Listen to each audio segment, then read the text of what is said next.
नमस्कार दोस्तों, मेरा नाम है सुभाष राज और स्वागत है आप सभी साथियों का एक स्मार्ट स्टडी पे।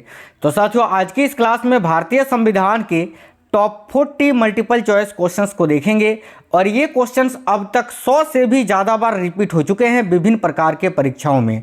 आप चाहे किसी भी एग्ज़ाम की तैयारी कर रहे हो, चाहे वो रेलवे का कोई भी एग्ज़ाम हो या एसएससी का कोई भी एग्ज़ाम हो, कोई भी स्टेट लेवल की पुलिस की एग्ज़ाम की आप तैयारी कर रहे हो, शिक्षक भर्ती की तैयारी कर रहे हो, सभी एग्ज़ाम्स में क्वेश्चंस आपसे पूछे जाएंगे। ये जो क्वेश्चंस हैं 40 क्वेश्चंस हैं और बहुत ही सिलेक्टेड है। आपको बहुत ही कम समय में ये सारे क्वेश्चंस करवाएंगे और प्लीज़ कंप्लीट आपको देखना है ताकि आप सारे क्वेश्चन पढ़ पाओ और सारे क्वेश्चंस आपके दिमाग में घुस जाए। तो चलिए फिर शुरू करते हैं और देखते हैं क्वेश्चंस। आप सभी से रिक्वेस्ट रहेगा, क्लास अगर पसंद आए तो एक लाइक जरूर करना और अपने सभी दोस्तों तक क्लास को जरूर शेयर करना। देखिए, आज के क्लास का पहला क्वेश्चन है, भारतीय संविधान सभा की स्थापना कब हुई थी। बहुत ही इंपॉर्टेंट क्वेश्चन है, बहुत ज़्यादा बार ये क्वेश्चन पूछा जा चुका है। तो याद रखिएगा, भारतीय संविधान सभा जो है उसकी स्थापना कब हुई थी, तो 9 दिसंबर 1946 को। यहाँ पर अगर आपसे पूछे कि भारतीय संविधान सभा की पहले दिन की अध्यक्षता किसने की थी, तो याद रखिएगा 9 दिसंबर 1946 को जिस दिन भारतीय संविधान सभा का गठन हुआ था, उस दिन भारतीय संविधान सभा की अध्यक्षता की थी डॉक्टर सच्चिदानंद सिन्हा जी ने अस्थायी रूप से। उसके बाद 11 दिसंबर 1946 को फिर स्थायी रूप से डॉक्टर राजेंद्र प्रसाद को संविधान सभा का अध्यक्ष बनाया गया था। याद रखिएगा। नेक्स्ट क्वेश्चन है, संविधान सभा का प्रथम अधिवेशन कहाँ हुआ था। बहुत ही अच्छा क्वेश्चन है ये। तो देखिए, संविधान सभा का जो पहला अधिवेशन है वो आपका दिल्ली में हुआ है। करेक्ट आएगा ऑप्शन नंबर बी, दिल्ली में। नेक्स्ट क्वेश्चन है, संविधान सभा के संवैधानिक सलाहकार कौन थे। ये भी क्वेश्चन बहुत ज़्यादा बार पूछा जा चुका है, आगे भी आपसे पूछा जाएगा। तो देखिए, संविधान सभा के संवैधानिक सलाहकार कौन है, तो करेक्ट आएगा बी.एन. राव। आपने पढ़ा होगा बी.एन. राव। तो भाई बी.एन. राव का ये पूरा नाम है बेनेगल नरसिंह राव। याद रखिएगा, बेनेगल नरसिंह राव यानी बी.एन. राव, जो कि संविधान सभा के संवैधानिक सलाहकार थे। तो करेक्ट आएगा ऑप्शन नंबर डी। नेक्स्ट है, संविधान सभा के प्रारूप यानी मसविदा समिति की नियुक्ति कब की गई थी। बहुत ही अच्छा क्वेश्चन है ये। तो देखिए, संविधान सभा के प्रारूप यानी मसविदा समिति की नियुक्ति कब की गई थी, तो याद रखिए 29 अगस्त 1947 को। करेक्ट आएगा ऑप्शन नंबर सी। भारत को आज़ादी मिलने के बाद जो है 29 अगस्त 1947 को मसविदा समिति की नियुक्ति की गई थी। याद रखिएगा। नेक्स्ट है, भारतीय संविधान सभा की प्रारूप समिति यानी मसविदा समिति के अध्यक्ष कौन थे। काफ़ी अच्छा क्वेश्चन है, बहुत ज़्यादा पूछा जाता है। तो देखिए, भारतीय संविधान सभा की मैंने आपको बताया गठन हुआ था 29 अगस्त 1947 को और इसके अध्यक्ष कौन थे, तो B R. Ambedkar, doctor B R. Ambedkar. Option number C right answer है। आगे देखिए, अगला क्वेश्चन है, भारत का संविधान कब लागू हुआ था। ये क्वेश्चन भी बहुत ज़्यादा बार पूछा जा चुका है। तो देखिए, भारत का संविधान कब लागू हुआ था, तो करेक्ट आएगा 26 जनवरी 1950 को। इसीलिए प्रत्येक वर्ष हम 26 जनवरी को गणतंत्र दिवस यानी रिपब्लिक डे मनाते हैं। और अगर आपसे पूछे भारत का संविधान कब अपनाया गया था, तो फिर आपका राइट आंसर होगा 26 नवंबर 1949 को। ठीक है, इसीलिए 26 नवंबर को हम कानून दिवस, संविधान दिवस या विधि दिवस मनाते हैं। नेक्स्ट क्वेश्चन है, भारतीय संविधान सभा में महिला सदस्यों की कुल संख्या कितनी थी। तो देखिए, भारतीय संविधान सभा जो थी उसमें कुल महिला सदस्य कितनी थी, तो याद रखना 15। ऑप्शन नंबर सी करेक्ट होगा 15। नेक्स्ट है, भारत की संप्रभुता किसमें निहित होती है। बहुत ही अच्छा क्वेश्चन है, शानदार क्वेश्चन है साथियों, जबरदस्त क्वेश्चन है। तो भारत की जो संप्रभुता है वो भारत की जनता में निहित है। करेक्ट आएगा ऑप्शन नंबर सी, भारत की जनता में। देखिए, अगला क्वेश्चन है, संविधान की उद्देशिका में कितनी बार संशोधन किया जा चुका है। तो याद रखना, संविधान की जो उद्देशिका है उसमें केवल एक बार संशोधन किया जा चुका है, एक बार। कब, तो 42वें संविधान संशोधन अधिनियम 1976 में। ठीक है, आगे देखिए, नेक्स्ट है, भारतीय संविधान की उद्देशिका में परिवर्तन किस संशोधन अधिनियम में किए गए थे। जैसे कि मैंने आपको बताया कि उद्देशिका में केवल एक बार अभी तक जो है संशोधन या परिवर्तन किया जा चुका है, और कब, तो 42वें संविधान संशोधन अधिनियम 1976 में। नेक्स्ट है, भारतीय संविधान के किस संशोधन द्वारा प्रस्तावना में 2 शब्द समाजवादी और धर्मनिरपेक्ष शब्द को जोड़ा गया था। तो यह भी करेक्ट होगा 42वें संविधान संशोधन में। देखिए, भारतीय संविधान के किस भाग में स्पष्ट रूप से घोषणा की गई है कि भारत एक धर्मनिरपेक्ष राज्य है? तो ध्यान से देखिएगा, भारतीय संविधान का वह कौन सा भाग है जिसमें स्पष्ट रूप से यह घोषणा की गई है कि भारत एक धर्मनिरपेक्ष राज्य है? तो संविधान की प्रस्तावना में, ऑप्शन नंबर ए। देखिए, संविधान की प्रस्तावना में प्रयुक्त शब्द सेक्युलर का अर्थ क्या होता है? भारतीय संविधान का जो प्रस्तावना है उसमें एक शब्द का प्रयोग किया गया है, सेक्युलर। इस शब्द का अर्थ क्या होता है यही पूछा जा रहा है। तो याद रखना, ये क्वेश्चन जब भी आपसे पूछे, सेक्युलर शब्द का अर्थ होता है संविधान में सभी नागरिकों को धर्म एवं उपासना की स्वतंत्रता। नेक्स्ट क्वेश्चन है, विश्व का सबसे बड़ा लिखित एवं सर्वाधिक व्यापक संविधान किस देश का है?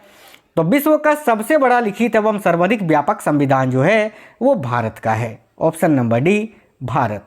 भारतीय संविधान में संघवाद किस देश से लिया गया है? तो देखिए, संघीय व्यवस्था या संघवाद को भारतीय संविधान में कनाडा के संविधान से शामिल किया गया है। तो करेक्ट आएगा option number B, Canada. Next है, सर्वोच्च न्यायालय की व्यवस्था भारतीय संविधान में किस देश से लिया गया है? तो भारत में जो सुप्रीम कोर्ट है जो नई दिल्ली में है, ठीक है, ये जो व्यवस्था है यह किस देश के संविधान से लिया गया है? तो यहाँ पर करेक्ट आएगा USA, United states of America के संविधान से। अगला है, संघीय कार्यपालिका की व्याख्या संविधान के किस भाग में की गई है? तो साथियों, बहुत ही अच्छा क्वेश्चन है। संघीय कार्यपालिका की जो व्याख्या है वो भारतीय संविधान के भाग 5 में किया गया है। राइट आएगा ऑप्शन नंबर डी, भाग 5 में। देखिए, भाग 2 में नागरिकता के बारे में बताया गया है, भाग 3 में मूल अधिकार के बारे में बताया गया है, भाग 4 में राज्य के नीति निर्देशक तत्वों के बारे में बताया गया है, और भाग 4 का जो ए है इसमें मूल कर्तव्यों को बताया गया है, और भाग 5 जो है इसमें संघीय कार्यपालिका की व्याख्या की गई है। देखिए, संविधान के किस भाग में नागरिकता का उल्लेख है? तो अभी आपको बताए थे भाग 2 में। अनुच्छेद पूछे तो अनुच्छेद 5 से लेकर 11 तक में नागरिकता के बारे में बताया गया है। नेक्स्ट है, वर्तमान में भारतीय संविधान में कुल कितनी अनुसूचियां हैं? तो देखिए, वर्तमान में भारतीय संविधान में 12 अनुसूचियां हैं, और जिस समय संविधान लागू हुआ था उस समय 8 अनुसूचियां थी, याद रखना। नेक्स्ट क्वेश्चन है, किस संविधान संशोधन अधिनियम द्वारा भारतीय संविधान में 9वीं अनुसूची को जोड़ा गया था? तो देखिए, करेक्ट आएगा पहला संशोधन के द्वारा 1951 में, ठीक है। नेक्स्ट क्वेश्चन है, 52वें संविधान संशोधन अधिनियम द्वारा 1985 ईस्वी में कौन सी अनुसूची को भारतीय संविधान में शामिल किया गया था?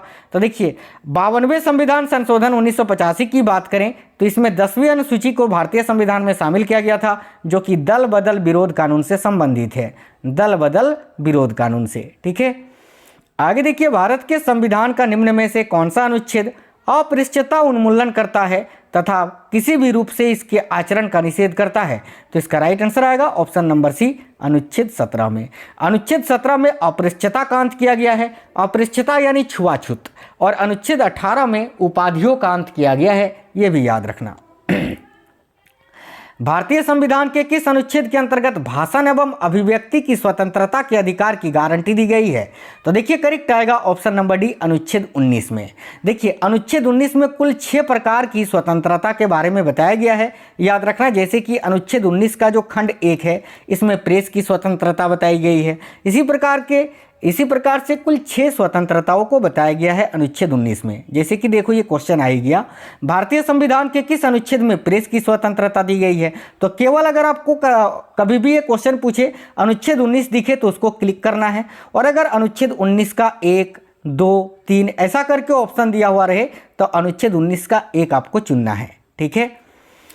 मौलिक अधिकार के अंतर्गत कौन सा अनुच्छेद है जो बच्चों के शोषण से संबंधित है?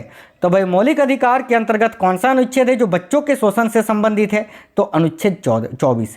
अनुच्छेद 24 में यह बताया गया है कि 14 वर्ष से कम आयु के बच्चों को काम यानी कारखानों पर काम पर नहीं लगाया जा सकता है। अनुच्छेद 17 की बात करें तो अपृष्ठता का अंत। अनुच्छेद 23 मैंने आपको नहीं बताया है, तो देखिए, अनुच्छेद 23 में मानव तस्करी के बारे में बताया गया है, और अनुच्छेद 19 में मैंने आपको बताया स्वतंत्रता के बारे में। अगला, भारतीय संविधान के किस अनुच्छेद में अल्पसंख्यकों के हितों के संरक्षण की व्यवस्था की गई है? तो याद रखिए, अनुच्छेद 29 में, ऑप्शन नंबर बी करेक्ट होगा। कौन से अनुच्छेद के अंतर्गत भारत का सर्वोच्च न्यायालय नागरिकों के मौलिक अधिकारों की रक्षा करता है। तो भाई कौन सा अनुच्छेद के अंतर्गत भारत का जो सर्वोच्च न्यायालय है वो नागरिकों के मौलिक अधिकारों की रक्षा करता है? तो ऑप्शन नंबर डी अनुच्छेद 32। याद रखना आर्टिकल 32 को क्या बोला जाता है? तो आर्टिकल 32 को साथियों संवैधानिक उपचारों का अधिकार भी कहा जाता है, ये भी आपको याद रखना है। आगे देखिए, भारतीय संविधान के अंतर्गत कल्याणकारी राज्य की अवधारणा निम्नलिखित में से किस अनुच्छेद में वर्णित है? तो करेक्ट आएगा अनुच्छेद 51 में। अनुच्छेद 51 जो कि राज्य के नीति निर्देशक तत्व का एक विषय है। भारतीय संविधान का कौन सा अनुच्छेद राज्य सरकारों को ग्राम पंचायत के गठन का निर्देश देता है? तो याद रखिएगा अनुच्छेद 40, ऑप्शन नंबर ए। नेक्स्ट है 42वें संशोधन द्वारा संविधान के किस अनुच्छेद में मौलिक कर्तव्य यानी फंडामेंटल ड्यूटीज को जोड़ा गया था? तो करेक्ट आएगा अनुच्छेद 51 का ए में। ठीक है, नेक्स्ट है भारत के संविधान के किस अनुच्छेद के अंतर्गत भारत के राष्ट्रपति पर महाभियोग चलाया जा सकता है? तो करेक्ट आएगा अनुच्छेद 61 के अंतर्गत। ठीक है, नेक्स्ट है संविधान के किस अनुच्छेद में उपराष्ट्रपति पद का प्रावधान किया गया है? तो इसका राइट आंसर होगा अनुच्छेद 76 में। एम आपका ना अनुच्छेद 76 में तो साथियों भारत के महान्यायवादी के बारे में बताया गया है। अनुच्छेद 63 करेक्ट आएगा, ऑप्शन नंबर सी। ठीक है, संविधान के किस अनुच्छेद के अंतर्गत मंत्रीगण सामूहिक रूप से लोकसभा के प्रति उत्तरदायी होते हैं? तो याद रखिए अनुच्छेद 75 के अंतर्गत, option number C. Next question है भारत के महान्यायवादी की नियुक्ति से संबंधित अनुच्छेद कौन सा है? अभी मैंने आपको बताया था अनुच्छेद 76, आर्टिकल 76 आपको याद रखना है। और अनुच्छेद 79 जो है इसमें साथियों किसके बारे में बताया गया है? तो भाई भारतीय संसद के बारे में बताया गया है, जिसमें यह बताया गया है कि संसद होगा भारत में एक, जिसमें एक लोकसभा होगा, एक राज्यसभा होगा। ठीक है, आगे देखिए संविधान के किस अनुच्छेद द्वारा संसद की संयुक्त बैठक का प्रावधान किया गया है? तो करेक्ट आएगा अनुच्छेद 108 के अंतर्गत।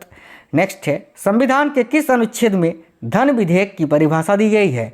तो करेक्ट आएगा अनुच्छेद 110 में। ठीक है, आगे देखिएगा भारतीय संविधान का निम्न में से कौन सा अनुच्छेद भारत के राष्ट्रपति में अध्यादेश जारी करने की शक्ति प्रदान करता है? तो करेक्ट आएगा अनुच्छेद 123। याद रखिएगा संविधान के किस अनुच्छेद में सर्वोच्च न्यायालय के न्यायाधीश पर महाभियोग चलाए जाने का प्रावधान है? तो करेक्ट आएगा अनुच्छेद 124 के अंतर्गत।